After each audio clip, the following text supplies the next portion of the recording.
What's up, hockey fans? Welcome to another episode of Pod Snipe Celly. My name is Dan Bradley, alongside me tonight, Joel Fernino. Joel, just for flubbing the open there, you and I are both going to serve 10-minute misconduct penalties. Everybody gets one tonight. Everybody on the ice gets one. Yep, that's fair. That is it's a fair point. Iconic call, which if you haven't seen it yet, highly recommend after the show going on YouTube. There was a bit of an incident, I think is probably the best way to put it, between the Panthers and the Senators last night. We'll get to that in just a minute. But Joel, how was your break? We had Black Friday, we had Thanksgiving, we had football, we had food, we had our football teams playing each other in one of the worst Monday Night Football games I've ever seen. I would go so far as to say the worst Vikings game since the Josh Freeman game. For those who remember that one. Other than all of that, how you doing, buddy? There's a lot to unpack there. First off, I'm good. Thanksgiving was great. I would put my mom's Thanksgiving cooking up against anyone in the world. Food coma, easy. How was your food coma? Distinct. It was one of the most filling Thanksgivings I've ever had. One of those. See, I had that once and I avoid it now. I had the food coma, but it's never been as bad as I think it was I'll say it was 5 or 6 years ago now. And I just was like, oh my God, I want to die. It's worth it. It was good. Good time with my mom and the rest of the family. Saw some friends over the break. Went out for some drinks. What else was there? What's you know what? Hold on. What's your go-to? What are you drinking on Thanksgiving? Well, I had a little bit of everything. Glass of wine with the meal. Right. So we had legit Thanksgiving dinner. It wasn't eat at 3 p.m. and just hang out the rest of the day. We ate at 5 o'clock, but had snacked on cheese and crackers all afternoon and whatnot. Yeah.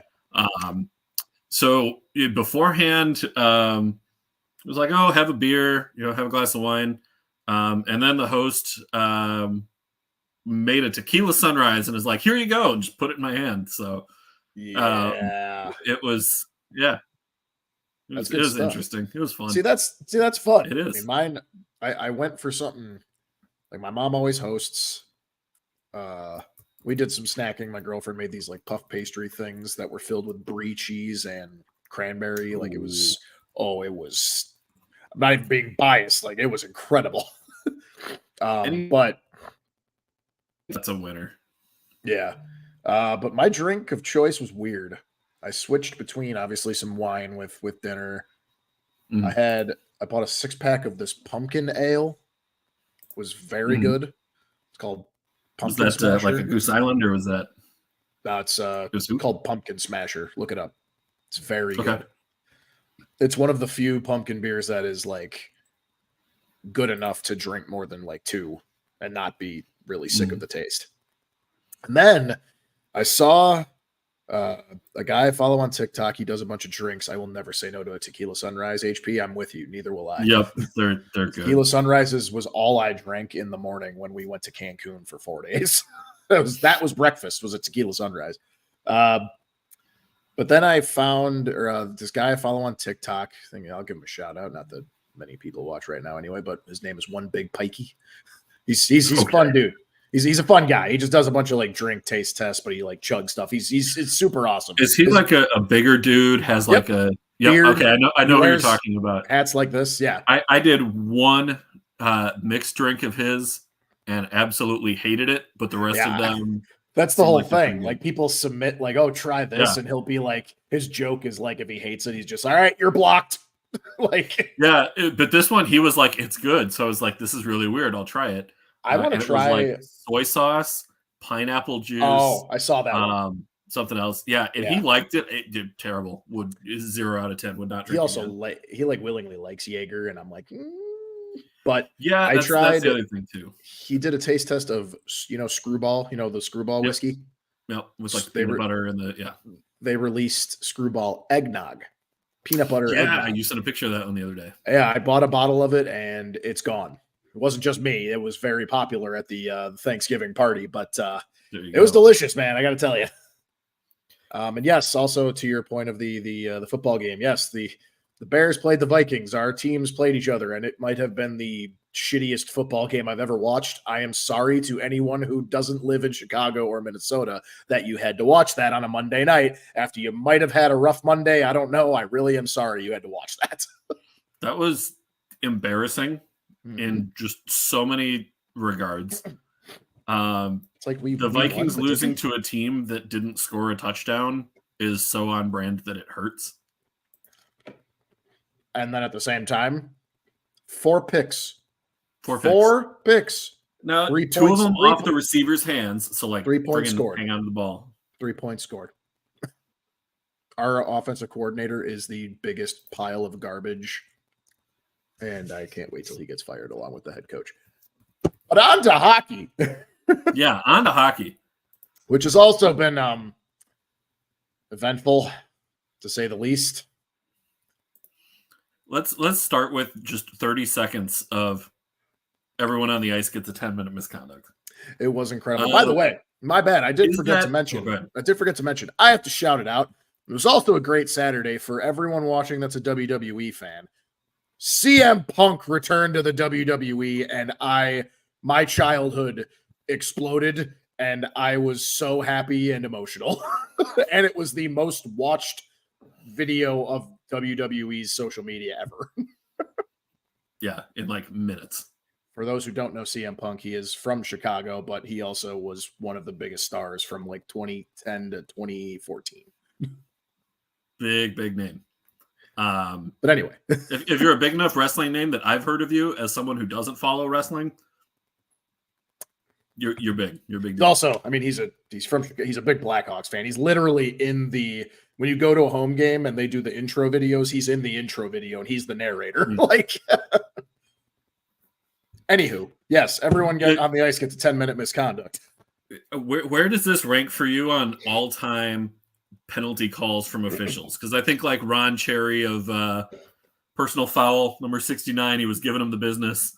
I think of that one. I think of any time that Wes McCauley says 5 minutes each for fighting. Yeah, but that's planned. Yeah, he plans to do that. This one was just off the. This is top. Yeah, it's just like it's. Yeah, he was literally like 2 minutes number whatever for roughing or for goaltender interference. 2 minutes on the other side for roughing. Yep. And then everyone on the ice gets a 10-minute misconduct. And you hear the crowd just, what the hell? You can do that? Yes, yes, you can. I would rate this. It's close to like, you remember you can't do that. 2 minutes, and that was it. Yep. You just set them to the box. You said that and realized the mic was on. And yeah, you can't do that. To this day, I quote that so often that might have to be my top, but this might be a close second. I think we've had our fun and need to get into a few more serious topics. It's been a weekend. I'm about to be very heated. Disclaimer to everyone listening. I'm about to go hard on some people. The explicit tag on the show is about to get entered right now. It's full send. It's on. So we need to start with Chicago dismissing Corey Perry from the team. He was removed from the bench during a game last week. Was basically put on leave from the team. Kyle Davidson, the Blackhawks general manager, said in the presser today that the team needed to complete an internal investigation. And shortly thereafter, Perry was put on waivers for the purposes of terminating his contract. That's something that you have to go through the NHLPA to do. And it sounds like the NHLPA is on board with terminating Perry's contract. Joel, based on all of what we heard today from also Davidson. Update to that headline. He did clear waivers and his contract has been terminated. I saw the tweet. I thought he had to they had to wait 24 hours because Oh, if they I did that, I thought I saw a tweet that said he cleared waivers. His contract has been terminated. I don't know what the time frame is. I thought that since they put him on waivers today that they had to. Maybe then it's got to wait. But maybe given the circumstances, they waived the. Well, here's the thing. Maybe I made a mistake and didn't look at the source like most of Twitter doesn't do anymore. Yeah, there's a lot of that going around. What were you going to ask? What were you going to ask? I was going to say there's zero chance at this point in his career that Corey Perry plays in an NHL game ever again, right? No, not even knowing what the circumstances are of whatever happened, which today's presser, like the only thing that it confirmed in today's presser was that the rumor that was going around that Perry I don't even think we need to give the time of day to the shitty fucking rumor. We need to say it only so far as to say it's a ridiculous rumor. Yes. It's patently false. Yes. But yeah, that was the only thing that was really confirmed with today's press conference. Other than that, everything was internal. Everything was very, I don't quite want to say by the book, but very. I would say it's pretty very stiff-lipped in a lot of ways. Yeah. So here we go. So it's been a ride, and it really has only been not even a week. I mean, all of this really started around, I think it was last Wednesday, right? Because that was when they removed him from the ice, and right. They out what's going on. Found out he was a healthy scratch. That actually was that was a rough day anyway, because then we found out that Taylor Hall was getting put on long-term IR, and he's done for the year. That was also a rough piece of news. There was that. There was some other injury news that day as well. That this person is out but coming back. I'm trying to remember who that was. I know who you're talking about. In addition to Hall, yeah. Andreas Anthony. Yeah, well, that's not really a loss. I'm not going to lie to you. It kind of is. I like Athanassiou. I would take him on the Wild right now in a heartbeat. I think he would fit better. He needs to be on a team that's ready to win, at least close to ready to win, and not on a rebuilding team because he can't be the guy. But anyway, the way it all worked out, I'm going to go through this. He was healthy scratched on Wednesday. And then obviously people wanted some answers why. And then I think it was either the next day or on Black Friday when we got the okay, he's actually going to be away from the team indefinitely. And that was it. Pretty tight-lipped, very vague. And then I believe it was then the next day when all the speculation started, like, why aren't they providing transparency, blah, blah, blah, blah, blah. Then his agent comes out and says he needs to step away first, to take care of some personal things, whatever. Okay. Does go in with what the Hawks' very vague statement was. But again, there's some speculation. Then all of a sudden, I think it was 2 days ago or a day ago? Literally yesterday.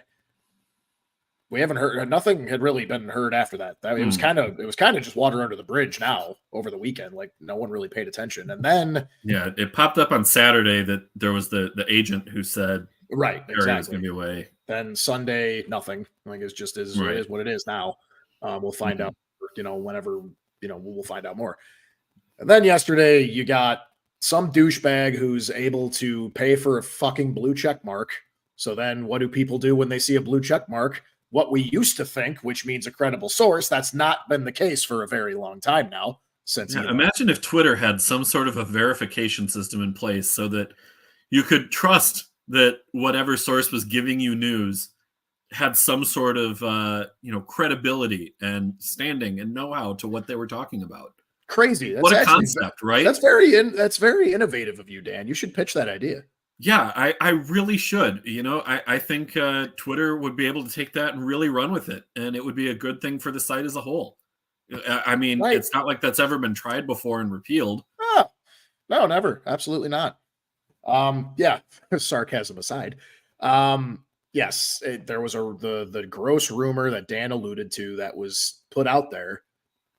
And because the dude's got a blue check mark, and yes, I get it. We are the bad guys of the league, not just because of the obvious reasons that I know other people would still hate us. I get it.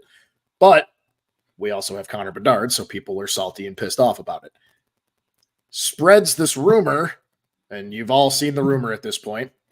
Zero credible sources had ever sent that. It was just that one post that just gained so much. It went viral. It gains so much traction when it's literally just a fake shit post. And, you know, us educated individuals knew that. Right. A lot of us educated individuals knew, like, you know, like, yeah, can we be like, oh, that's weird. All right, whatever. And it's funny. It's not remotely realistic, but it's one of those things that's like, just to entertain the thought of, like, if this was true, it's a funny thing, like, just objectively. Right. But then, and I'm with you, but then it becomes not funny when it becomes viral and it's just so, like, just so belligerently false. Like, to the point where people still today, after the press conference, think that that's what happened. That's what happened, right? When today, so there's the timeline I'm going through. So then that rumor goes out, it goes viral because people are fucking stupid and they're empty-headed morons that live on Twitter. And I will say as well, Blackhawks media covers for every outlet immediately were like, this is not what happened. We don't know what's going on, but we do know it's not this. Exactly. Like the minute, and it wasn't even just Blackhawks media either. Then all of a sudden, like, people like Elliot Friedman got into it and they're like, guys, like, that's not the case. Like, what the hell? You need to chill. Yeah. So anyway, then, of course, fuel to the fire, technically, because then today, as you said, it gets reported he is getting put onto unconditional waivers, and if he clears them, they will be terminating his contract. It's going to happen. And then the Hawks did release a statement right after giving that news, saying, you know, there was an internal investigation. And even in that statement, it, like, very vaguely shot down the stupid ass rumor. Not indefinitely, but it kind of vaguely alluded to, like, this doesn't involve anybody, you know, on the team type of thing. But anyway, it was still vague. But then a press conference was to follow at 4 p.m. Like you said, Kyle Davidson had his press conference today. And then we learned that last week, when even me, when I was like, I think we need a little more transparency here on what the hell's going on with Corey Perry. Because here's the other thing. Connor Bedard was never involved in the saga until this guy made up this stupid fucking rumor. His name was never brought up. Teammates were never brought up. It was just about Corey Perry. And then all of a sudden, ooh, this will be funny. Let me tweet this out. That's what happened. Like, Bedard was never involved. No other teammates were ever involved. It was literally just Corey Perry is away from the team and it's personal reasons. That's all we know. We then come to find out that it's an HR thing. They did an internal investigation, and quite frankly, pretty quickly, actually, because it sounds like the investigation, they were notified when they were in Columbus, when they got spanked. So Davidson said they were notified about it when they were in Columbus, and thus promptly an investigation started. And that's when you saw Perry got yanked from the game that day, and that was it. And then Kyle Davidson also went on to then say, like, look, also I do, and he literally emphasized it because clearly, thank God Bedard doesn't have a Twitter. Obviously, he knows about it anyway, but thank God he doesn't have a Twitter. Hey, by the way, 2 seconds here. Okay. As if Chicago hasn't had enough going on today, we have breaking news from Elliot Friedman that they are acquiring Anthony Beauvillier from Vancouver in a trade. Oh! Beauvillier was previously with the New York Islanders. Still waiting for details on the rest, but just got the update there. So, well, by the way, stick taps to Diego, who has been a friend of this show, fan since day one. He was on one of our early broadcasts. So, but Diego breaking us that one. All right. So thanks, Diego. Yeah, thank you. Yeah, that's sorry to sidetrack for 2 seconds there, but no. I mean, that's solid. I mean, that's a veteran presence. Clearly, a better veteran presence than what Corey Perry brought. So, but here's the thing, and then the timeline happened. So we were asking for clarity on it early on, and to be fair, I think we could have used a little more transparency. But now, knowing what we know, knowing that it was an HR thing, Kyle Davidson came out and said, This has absolutely nothing to do with the players or their families. And he literally point blank said, like, quite frankly, anything out there is both completely false and also absolutely disgusting. So he's obviously read all of it. He didn't mince words. No, that was basically his professional way of saying you're all a bunch of fucking weirdos. Like, he gave it the shut up in about as polite as you could put it. Exactly. He was very professional in saying, like, no, that's not what happened.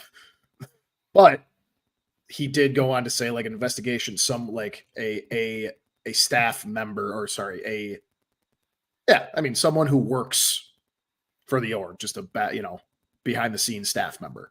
So someone that probably works in the actual behind the scenes, whether it's sales or whatever, the company side of things, reported something, and then an investigation was thoroughly done and he got terminated. It was all very quick. So then that actually got me thinking that, you know what? Now the transparency thing is kind of null and void, because when it comes to HR stuff like this, not only do they not have to release, a lot of details on it, they're most of the time legally not allowed to. That's just how, like, I think what people need to realize, and everyone who watches this show and listens to us understands this, but anyone else who sees this or listens to this that doesn't understand, the Chicago Blackhawks are a corporate entity. It's a company. The Minnesota Wild are a corporate entity. McDonald's is a corporate entity. Uber is a corporate entity. Target is a corporate entity. I can go on. Facebook, X, we've said it, Twitter, whatever. These are all companies. I won't call it X. Neither will I, but I'm being for the bit. Yeah, for the bit. Because it's a cesspool now. I'll call it X. When I refer to it as just a regular platform, I'll call it Twitter. Yeah, there you go. I like that. Let's have that going for Yeah, exactly. These are all corporate entities. It doesn't matter what business they're in. Software, fast food, whatever it is. All companies in sports, all companies have HR policies. Some of them are different than the others, but they're all very much within a national statute of there are certain things that are pretty much the same across the board. A sports team is no different. Just because it's a sports team doesn't mean that you, Mr. Twitter user 1234, is entitled to all the details just because you have some sick curiosities. You're not entitled to shit. None of us are entitled to shit, especially when it comes to an HR thing. So this comes down to it's an HR violation. And everything that Kyle Davidson said at that press conference, and he got choked up. Like, he was holding back. This is why This is why I say, like, thank God Bedard doesn't have a Twitter. Clearly Kyle Davidson does, or at least is on there, or is notified by his social media team, whatever it is, because he wore that as if it was his fault. And quite frankly, it's not his fault, because when it comes down to it, the details he provided were enough. He squashed the rumor. And then when it came to actually giving details about what actually happened, he gave us what is legally available and legally he's able to say. He can't sit there and say, Corey Perry sexually assaulted someone. And here's their name. Here's where they live. Which by the way, we're not saying that that's what happened. We're not. Exactly. We're not saying that that's what happened, because that's the other thing. He did give the detail of it wasn't criminal. Whatever happened. It wasn't something that involved like law enforcement or anything like that. So it wasn't something that was, I guess, technically against the law, but it was clearly something that violated their HR policies and programs and such. So ultimately, look, I think we know that X trolls are not to be taken seriously, but when you see so many just mob mentality on things, even after things get squashed, and then you see the people that even after the rumor gets squashed, they're still like, well, I saw one today that was literally like, well, if you were more upfront, this wouldn't happen. And it's like, okay, so you're literally saying that you want your dumb curiosities fed. You need to be fed with all the details that you're not entitled to. And if you're not fed with them, you're going to spread rumors. Real nice policy to live by, my guy. Like, I get it. People on the internet are just, most of them are pieces of shit anyway. I shouldn't take it seriously, and I don't take it seriously, but some of this has to be said because it's kind of laughable and ridiculous.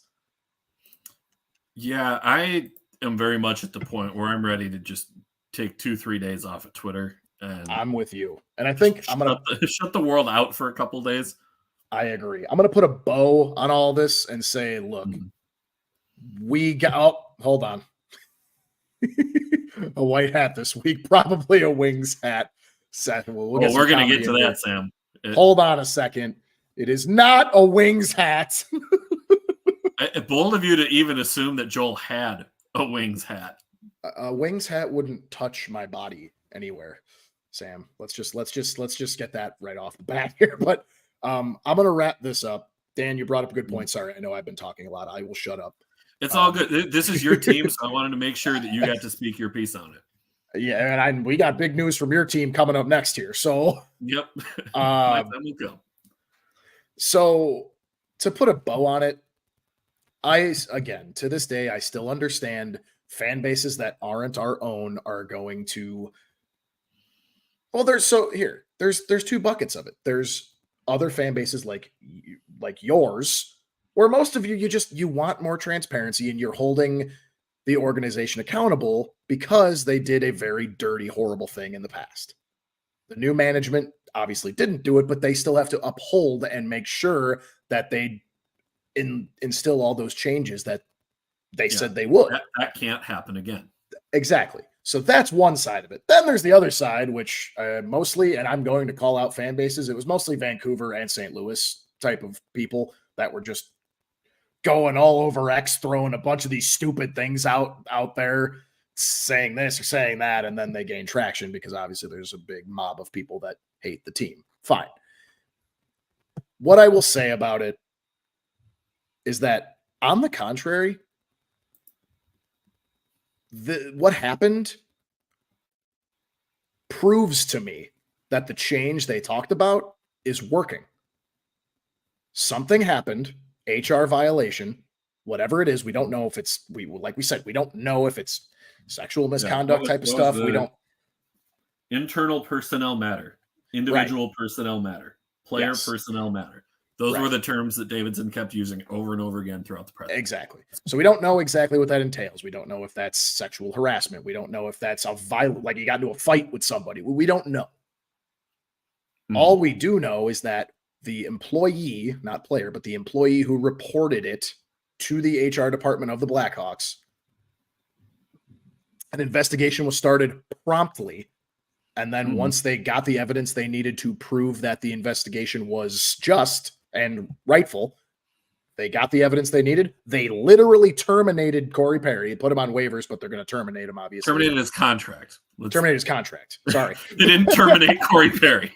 They terminated his contract. That is an important, subtle, but important distinction. They terminated his contract. They did not have him killed. They terminated his contract. Rightfully so, because clearly the investigation came up true, whatever happened, and he was at fault, and thus he was dealt with firmly, quickly, and justly. That, to me, shows the processes they've put in place that they keep saying, like, we have to change, and we have to make sure we are much better than what the past regime did. This is proof in the pudding, number one. This was your first test, in my opinion, and they passed it. And I get it. People are going to argue, well, they weren't as transparent, and that's what caused these rumors. No, internet rumors are going to happen regardless. And here's the other thing. Just because the past regime did that heinous crap doesn't mean that then the future regime, present and future regime, aren't going to have things pop up. Stuff's going to happen regardless. It just sucks that, the organization that's trying to fix itself, well, this quickly, all of a sudden, something happened again. You signed a player that you thought, you knew he was a scumbag on the ice, but you didn't think he was a scumbag off the ice. Maybe you never really knew, right? You just never know. Even in employees in the corporate world, you never actually know until something happens, and then you got to deal with it justly. Michelle, what's wild is the assumption from Twitter cretins that they're entitled to know. Michelle, perfectly put. Exactly. Like that's the biggest thing that has me heated is all these people that are like, we deserve to know. No, you don't. Whoever the Kyle Davidson and the organization is literally protecting the privacy rights of the person who reported this occurrence, this issue, and that's literal basic HR shit. Google it. Yeah, they're protecting their rights, and that's fine. You just because you're a fan of the league and you want to know doesn't mean you're entitled to shit. If there is something that comes up later on, whether it is a potential criminal charge against Perry, a potential class action charge against Perry, they can't say anything because one, it sways your public opinion, and two, it can tamper with a potential court case.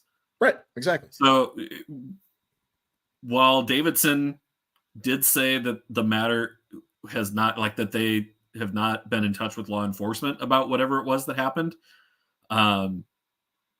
he made clear today that law enforcement did not have any part of the internal investigation that the Blackhawks made. Right. He stopped short of saying that it wasn't a criminal matter. Right.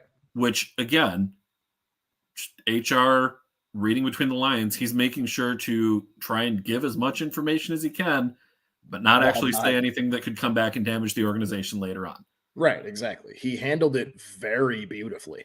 And, I get it. Like people can say like, wow, you guys just spent all that time just because Twitter trolls pissed you off. Well, yeah, I guess that does come off that way, but you got to get it out there and you have to get this. You just have to get it out there of like, this is how things are. You could not you out there in the world can choose to believe whatever you want to believe, but don't sit there and act like you're spitting facts when in reality you're just being a selfish prick that thinks you're entitled to everything because you're on the internet. You want the attention. Yeah. Like, and the other thing too, is there are some people that have that thought in their head, but that's because they're sports fans and they don't understand sports is still a business. It's still a corporate entity. So I just wanted to close it off on like, I think the Hawks did a really good job here. Yeah. Could they have been a little more transparent? Yes. But now that we know what we know, technically, no, they probably couldn't have been more transparent. Mm-hmm. No, so, I will say, based on what we know now, probably handled it as well as they could have. Again, because we don't know, we can't say for certain that they handled it as well as they could have. But to have gone through removing Perry from the bench during the game, like that's the part in particular that to me is a sticking point here. Because, yeah, they could have waited until the end of the game. But whatever happened rose to the occasion of, we're pulling him off the ice. He's not playing for us again. He's not wearing our sweater again. We're sending him home until we are certain what happened. And then once we know, we think the appropriate action is to terminate his contract. That's what they did. And the other part of that too is there's people that are like, well, why the hell this rumor that started going around? There are people trying to sit here and say, well, why are they trying to protect Corey Perry's privacy when their future superstar has this crazy rumor going around? For one, they're a professional organization. They're not going to just jump right to entertaining a stupid internet troll rumor that gained traction. Clearly, it did gain enough traction, though, where they needed to finally say something. But on the other hand, too, like what you just said, they pulled Perry and they did a thorough investigation, but they couldn't say much during said investigation because when an HR claim is filed, they have to obviously do that investigation and they can't say much on either side. They have to protect both sides because if let's jump into the alternate universe of, let's say that the investigation came up negative and whoever, and the investigation was actually proven false. I've seen that at a company I was at before where it was it was reported, but it was a total, just utter lie. And the company can't say boo because they have to do the investigation first to figure out what is right and get the facts straight. They can't jump out and say, oh yeah, Corey Perry there was an internal investigation being done on him and this, that, and the other thing. And you can't incriminate him until you have all the facts, because then all of a sudden now, if let's say it got proven false when the investigation was done, now you got a defamation suit coming from Corey Perry's end because you said some shit too early and you jumped the gun, all because people want you to be more transparent than you have to be. That's the other part of it. But anyway, we've spent a lot of time on it. Don't believe everything you read. And actually, this is because Dan is more in the media than I am. He literally writes. I'm just on a podcast, and sometimes I wear different hats. Just please, now that Twitter is the way it is, and anybody with $8 a month can pay for a goddamn blue check mark, just try and memorize your actual sources' names. Mm-hmm. Just know who your credible sources were in the past when it actually, that blue check mark meant something, for one. But two, you follow the team enough, you know the names. Like for Dan, it's Michael Russo. For me, it's a bunch of people like Charlie Romeliotis or Mark Lazarus, Scott Powers, or my guys like Mario Tirabassi. It's the three guys from the CHGO podcast. Hold on, I have to give them their Greg Boyson. Greg Boyson, Mario Tirabassi, and Jay Zawoski. Those three guys, like they're all insiders. Like you need to know the names of your credible sources. That way you're not just seeing some piece of news and being like, oh my God. And it's right. Like, and not only that, but don't be afraid to question your sources from time to time and say, hey, like, are they still credible? Are they still accurate on this stuff? True. So I know we got to catch up with these before we move on, but yes, Twitter is a bad place. What do we got here? Source. Trust me, bro. That's my source. Just kidding. Source vibes. Ooh, bold of me to assume he has less than one. I have 2 hats I actively wear. There's a lot of other ones though. What else we got here? We got some older comments that aren't even. We ventured too far off to get. That's fair. Well, it's time to move on to what happened with your team. Yeah, because while all of this was going on with Joel's club, my team yesterday decided to fire Dean Evason and Bob Woods. That was crazy. And they almost immediately turned around and named John Hynes their new head coach. They, in a corresponding move, promoted Patrick Dwyer from Iowa. He's going to be one of the assistant coaches on the Wild bench now. Somehow, once again, Darby Hendrickson remains unscathed by a regime change and new head coaches. That one's kind of aside from me. Yeah. She has, Michelle has seen some miserable hockey lately and seen me somewhat miserable as a result of poor. The Wild have never in their franchise history lost 7 games in a row until this season. Really? Hasn't been done. Wow. Like I had to look that up. I was like, okay, when was the last time the Wild lost 7 games? As bad as some of those early years were, like late 2000s, early 2010s, right when they were starting to become a playoff team, basically the 4 years, I'll say, before the Parise and Suter signings, Wild hockey was miserable. It was tough to watch. And even in that span, they didn't have a 7-game losing streak. Well, hey, they're looking good right now, though. So, yeah, they're winning. At last I had heard. It was 1-0 with a goal from Ecker. I guess 1-1 now. But still.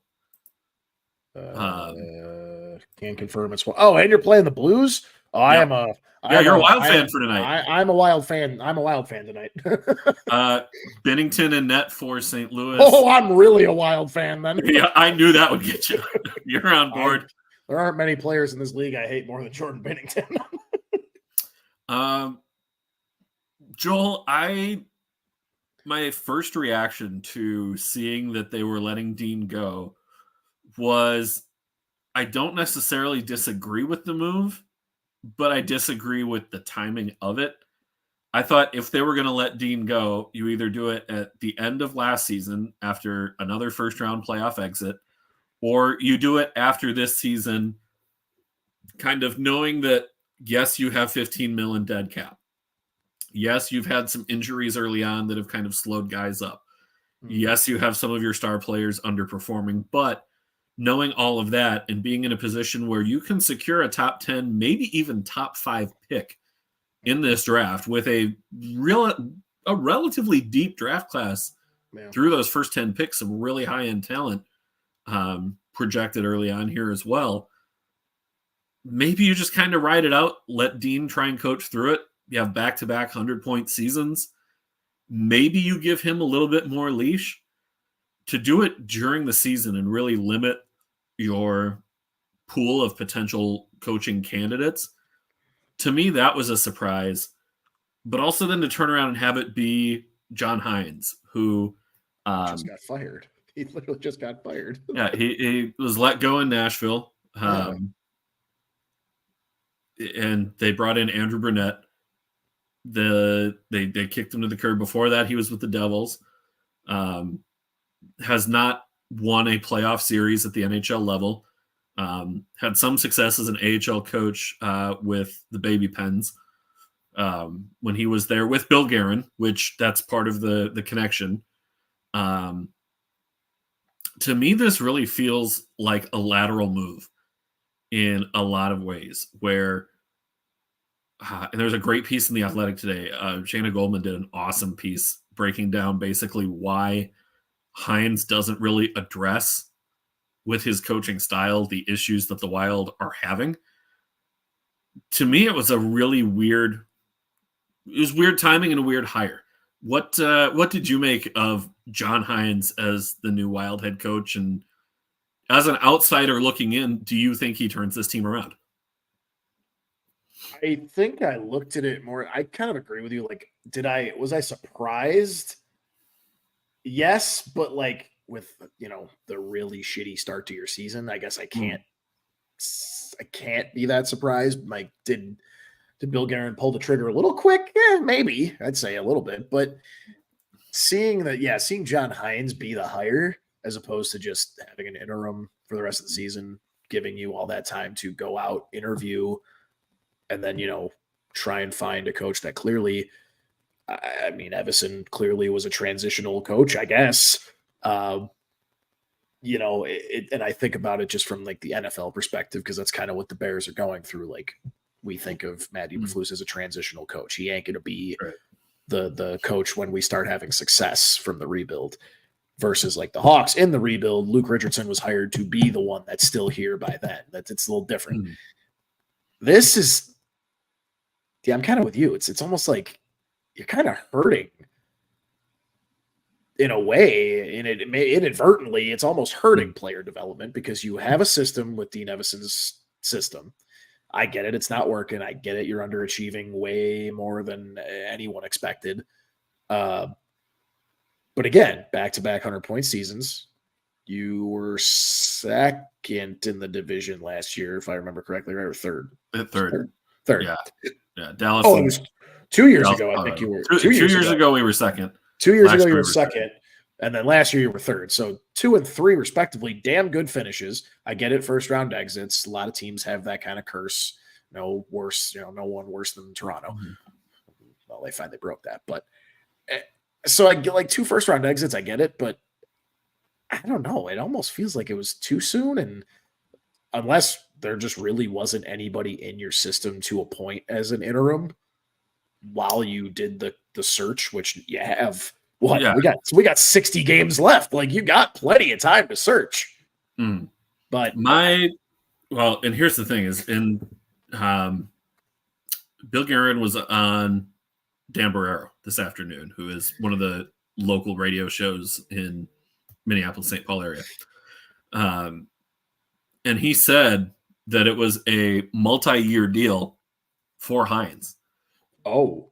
At this point, Hynes and Billy Guerin will be tied together for both of their remaining tenures with the Wild.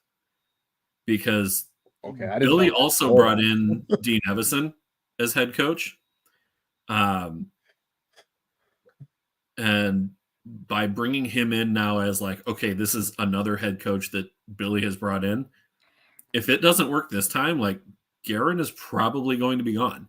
So he is sticking his reputation to somebody that he has worked with in the AHL before, who he repeatedly reiterated he trusts, he believes in, thinks that he can address, the team and get them to play the way that he wants the team to play. Billy really reiterated that, but at this point, it has to be, if this doesn't work, Guerin's going to be gone. The expectation in Minnesota is you are going to compete for a cup when the buyout window closes. 2-1 Wild. Sweet. Mateo's got some stuff that kind of agrees with you. The Devils were even worse after he left, so who knows what that stretch means. And then they went through a rough stretch. You guys fired an assistant too? Yep. So they fired Bob Woods, who was one of the assistant coaches. Okay. You had that. And by bringing in, as Mateo said, McLean or Darby, moving them to an interim head coach role wouldn't be too favorable. I'm getting chirped by my wife.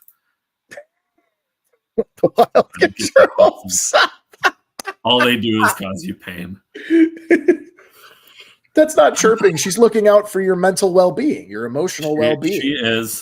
From a sports perspective. She's a good wife for that. Yeah. and HP packing it up. Yeah, never do. Okay.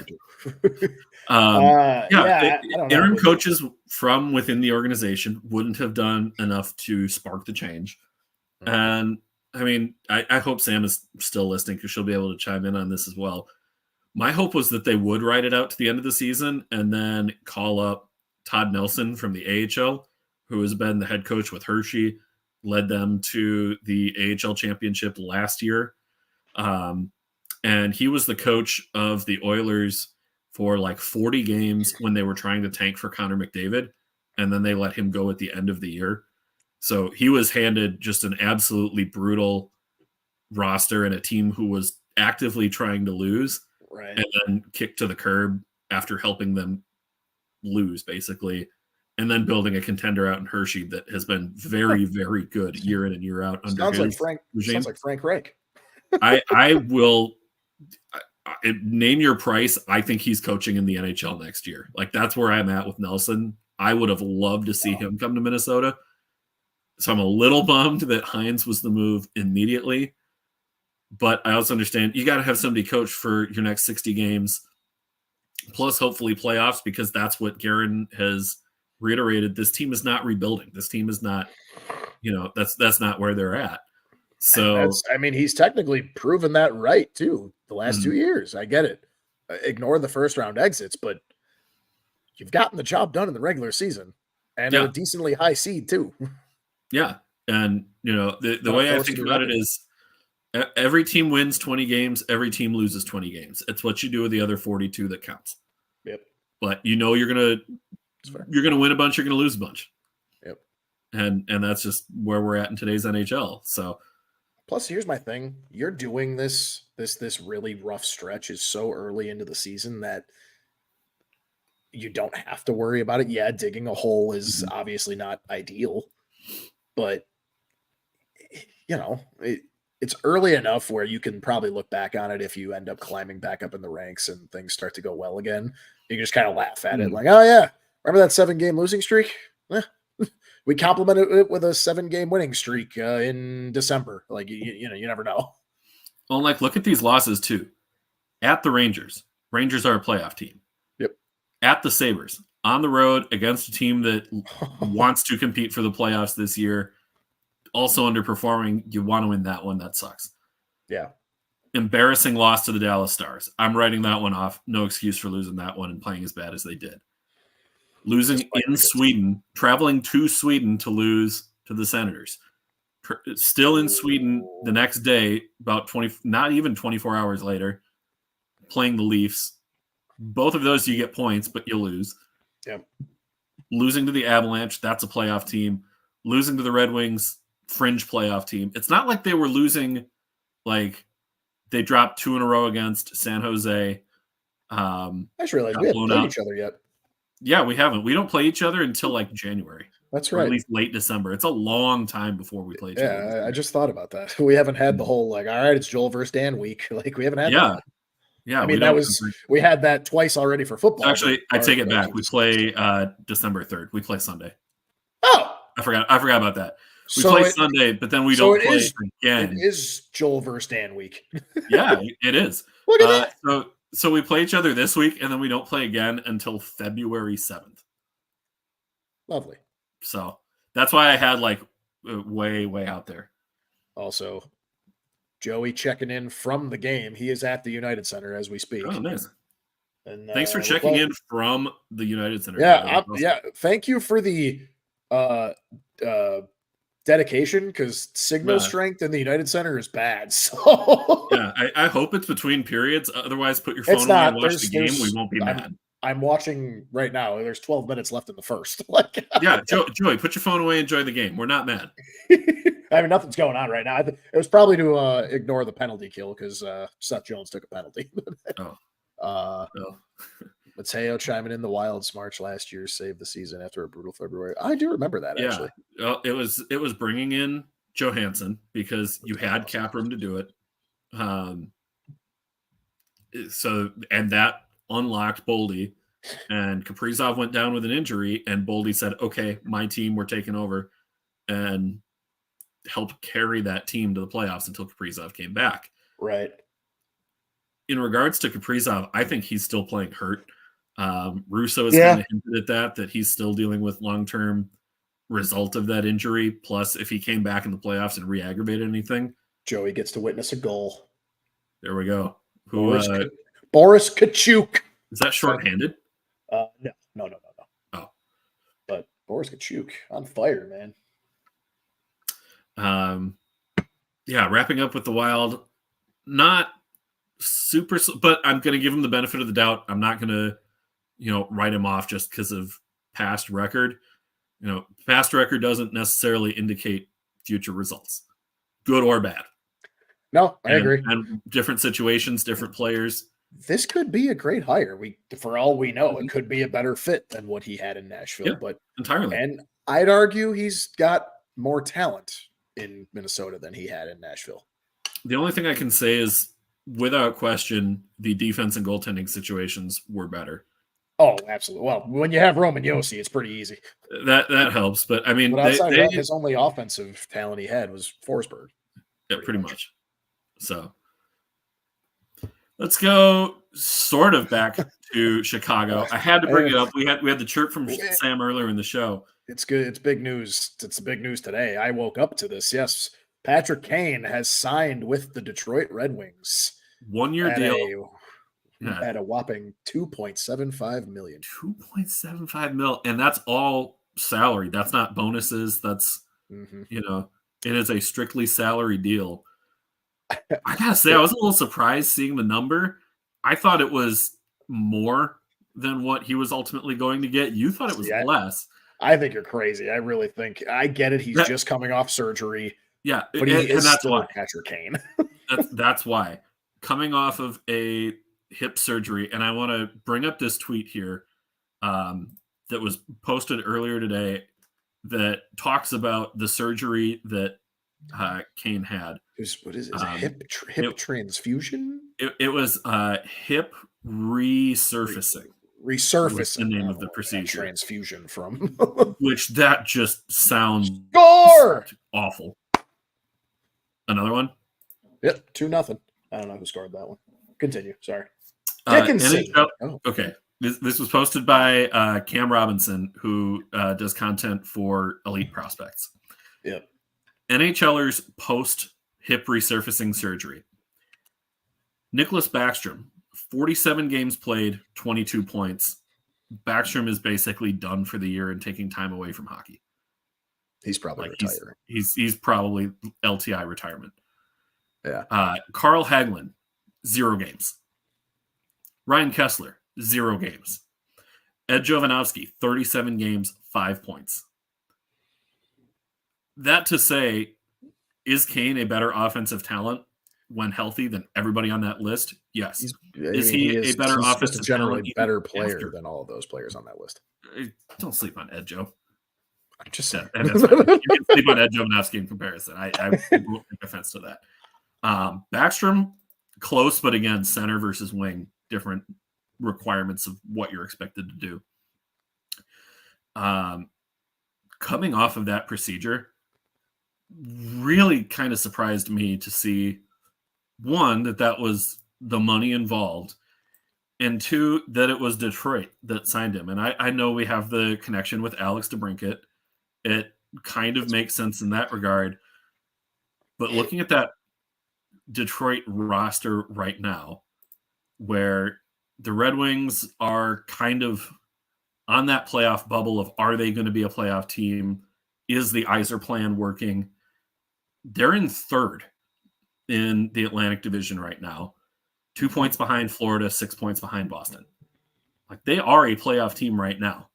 Mm-hmm. So it makes sense that you would want to go out and get an offensive talent, but are you also risking what's currently working for this team? You're on a 3-game win streak.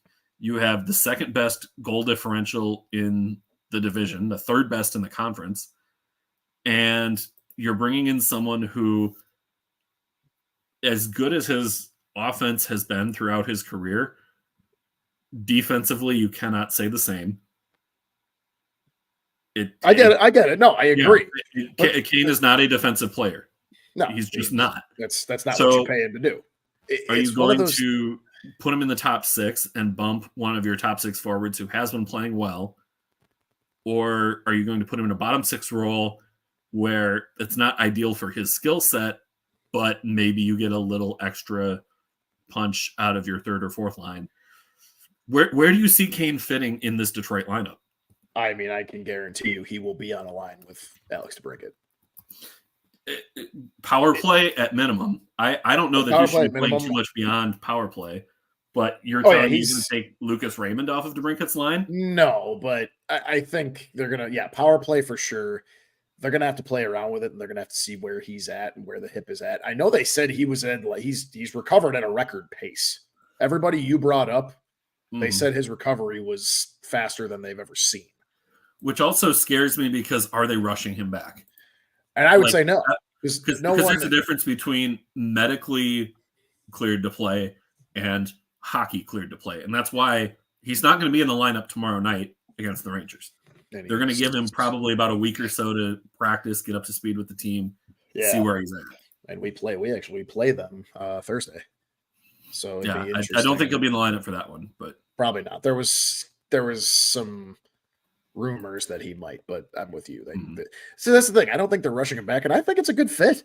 Like, that's the thing. I get the whole defensive argument, but just adding that pure offensive talent, and just from the passing in general too. I'm not talking about goal scoring, just the passing and the playmaking that he has.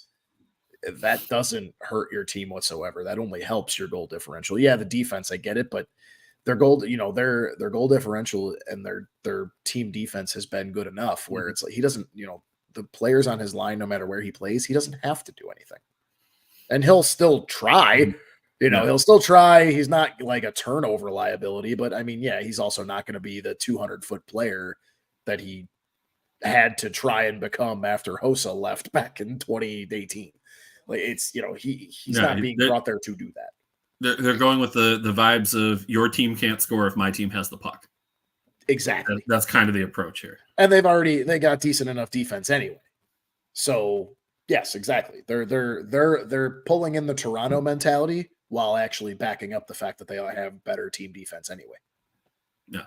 So I think it's a good fit. And I know, like, it was funny. I woke up around like 8:30, and I know it happened earlier than that. It was at like 7:30 or something like that. I woke up to your text. I woke up to a text from our buddy Joey. All it said was F Kane. And I'm like, what? Like, what? And then I put on ESPN 1000, Chicago's ESPN radio, and it was like, here's today's headlines. Patrick Kane is a Detroit Red Wing. I'm like, I'm sorry, what did you just say? Like, I had to double take, because I was like, I haven't been on any social media yet. Like, I just woke up. I just logged on to work. Like, I don't know what's going on. I don't hate it. Yes, I get it. It's in our DNA to hate the Red Wings. But I still don't hate them as much as I hate, like, the Blues. Or actually, it's pretty much just the Blues. Yeah, we were talking about this before the show. It's different when they're not in your division. That's the thing. And the history is there when it's not like you're on similar levels of competitiveness. Yeah, exactly. They're a playoff team. We're not. Like, that's just where we're at right now.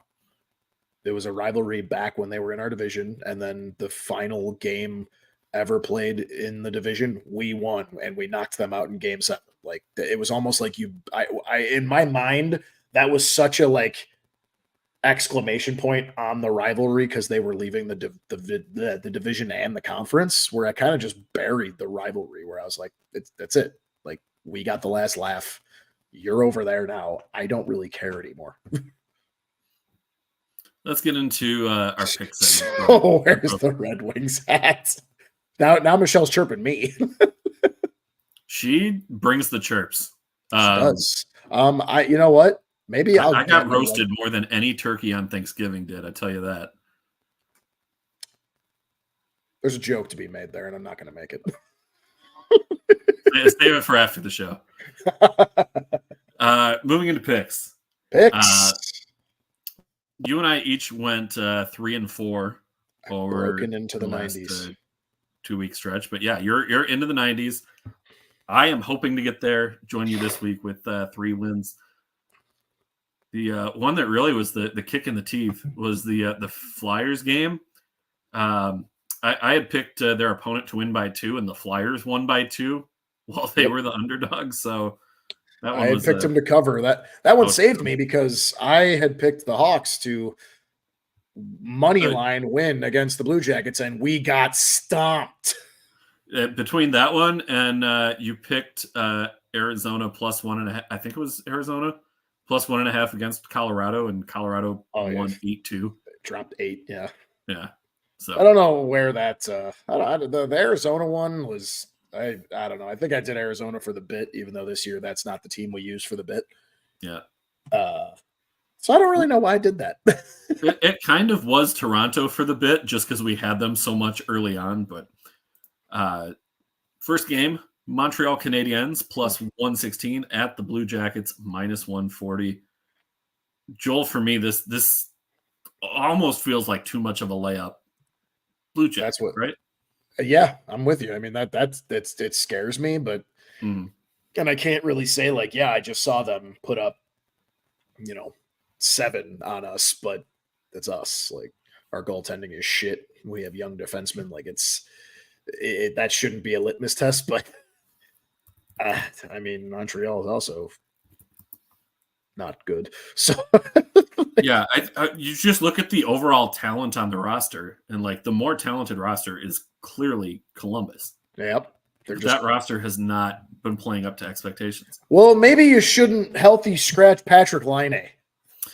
Well, yeah, especially after trying to force him to play center instead of being a winger, which is his natural spot. And I don't know, maybe I'm crazy, but like, with the centers you have, you got Boone Jenner. Mm-hmm. You got, I don't know, the guy you took 3rd overall, Adam Fantilli, who is off to a solid start to his career. Yep. You have Cole Sillinger, who you took with an early pick before that. Sean Corrali, who, for a bottom 6 forward, there's certainly a lot worse guys you can do than Corrali.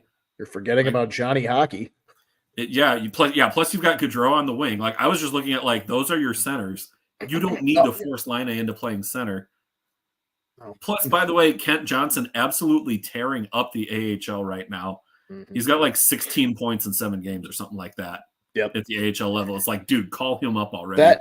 That organization just makes very questionable calls. The only question Yarmo needs to go. Like, I'm not even a Blue Jackets fan, and I am so anti-Yarmo from this season. I mean, you hired Mike Babcock to be your head coach for your young and talented team. Was so dumb. He didn't even make it to the preseason, let alone the regular season.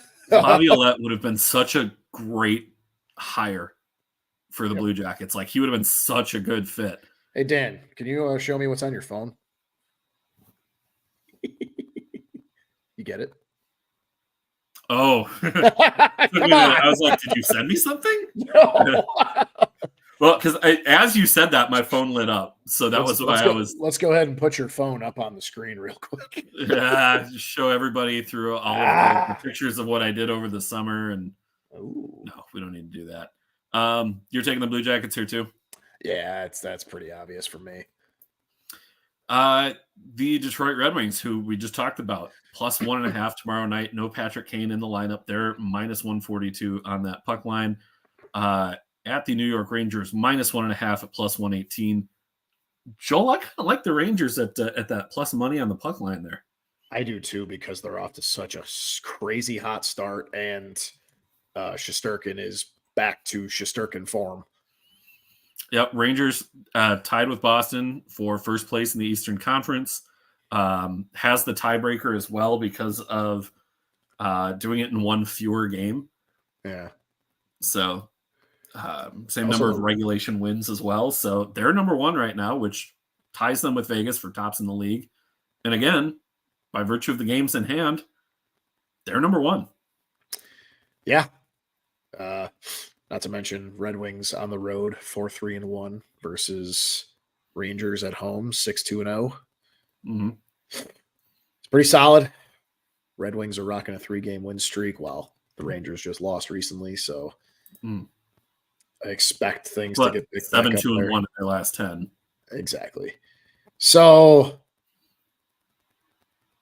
I'm nervous about this, but I am with you. I think we're going to go the same on this one too and do -1. Just because I'm with you.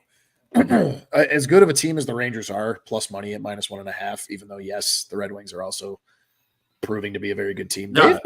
They've gotten shellacked a couple times this season, despite their good start, though, at times. And depending where the Red Wings fall, this could be a first-round playoff matchup, because you look at Detroit is ahead of Tampa Bay and Toronto right now.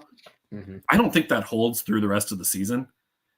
If Detroit ends up slipping into that wild card spot where they would end up playing the Rangers, who would be finishing atop the division, that could be a playoff matchup down the road. Right. So one to keep in mind.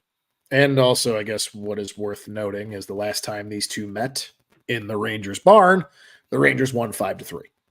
Yep. So, and then they've also the Bruins beat the Red Wings 4-1. I know there was one I saw where they let up like 6-7 goals. Maybe I'm mistaken. No, yeah, I'm mistaken. I don't see anything. Huh? What was I? Oh, they put up 6 goals. That's right, a couple times. Oh, the Jets beat them 4-1. That was one. That was a matchup where I was like, that wasn't expected. And final game of the night, Washington Capitals again on that puck line, +1.5, -150. At the Kings, -1.5, +125. Joel, you know me, I like getting a home team at plus money, even if it's on the puck line. Looking at this matchup and how bad Washington has been to start the year, how good the Kings have been to start the year. LA is 2 points out of first with 3 games in hand, a +29 goal differential, second best in the league. Yep. 5-game win streak, 8-1-1 in their last 10. Kings are coming on fire right now. Yep, as we expected, right? As we kind of expected them to do. Yeah, that was my pick. Yeah. And I'm right there with you. I mean, it's interesting too that the Capitals are still 10-6-2. Yeah, it's been such a weird. They're ahead of the Devils. The Devils are 9-9-1. Yeah.